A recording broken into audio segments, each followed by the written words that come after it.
প্রিয় মুসলিম ভাইয়েরা আসসালামু আলাইকুম। আজকে আমি তারাবি নামাজ সম্পর্কে বলতে চাই। তারাবি নামাজ একটি একটি শেফা। আপনি অনেকে বলে থাকেন যে ২০ রাকাত নামাজ পড়লে নাকি খুব কষ্ট হয়। আমাকে বলেছেন সারাদিন রোজা রেখে ২০ রাকাত নামাজ পড়া খুব কঠিন হয়ে যায়। আমি দেখেছি, আমি ৪-৫ বছরের অভিজ্ঞতা থেকে আমি দেখেছি যে এই নামাজটা একটা শেফা। আপনি যেকোনো রোগ নিয়ে যে আপনি যদি ২০ রাকাত নামাজ পড়তে পারেন, আপনি দেখবেন যে নামাজ শেষে আপনার মধ্যে একটা স্বর্গীয় ভাব, স্বর্গীয় একটা অনুভূতি আপনার মধ্যে আসবে। আপনি যেকোনো রোগ নিয়ে আপনি যদি পড়েন ২০ রাকাত পড়া কঠিন হবে না যদি আপনি মনোবল ঠিক থাকে।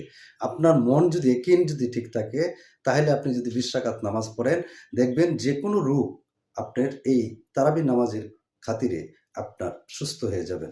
আপনি ২০ রাকাত নামাজ পড়ার পরে আপনি দেখবেন যে নামাজ যে রোগটা নিয়ে আপনি দাঁড়াইছিলেন তার কোনো কিছুই আর থাকে না। এটা আমার বাস্তব অভিজ্ঞতা, তাই আমি শেয়ার করলাম।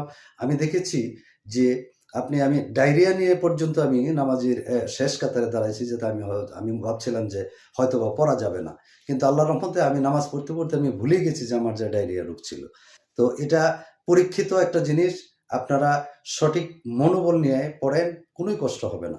কারণ হলো, আপনারা জেনে থাকবেন সুফিবাদে এর চেয়ে অনেক বেশি কষ্ট করে। এবাদত নিয়ে আল্লাহকে পাইতে গেলে অনেক কষ্ট করতে হবে। আল্লাহ কোরআনে বলেছেন আমাকে পাইতে অনেক কষ্ট করতে হবে।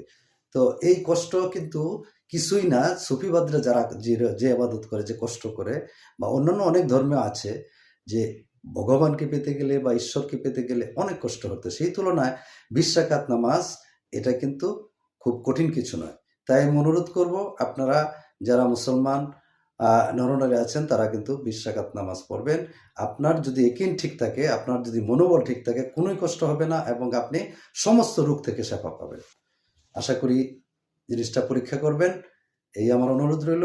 আসসালামু আলাইকুম ওয়া রাহমাতুল্লাহি ওয়া বারাকাতুহু।